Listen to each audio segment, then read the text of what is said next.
या जयबी मोल्या पण या या या तुम्ही या. उर्मिलाताई पाईकराव आणि त्यांची टीम करेल अशी मी त्यांना विनंती करतो.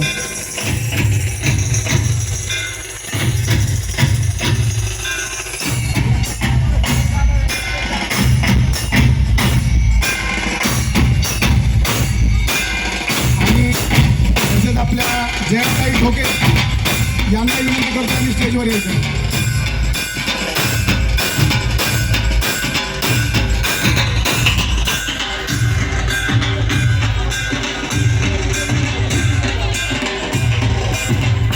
जयताई ठोके आपण लवकरात लवकर स्टेजवर यायचं आणि ही टीम जी पोशाखमध्ये आहेत त्यांनी पटकन 4 महिलांनी वरती यायचं फटाफट. या ठिकाणी आपल्या ठोके त्यांचं सत्कार करायचं आहे.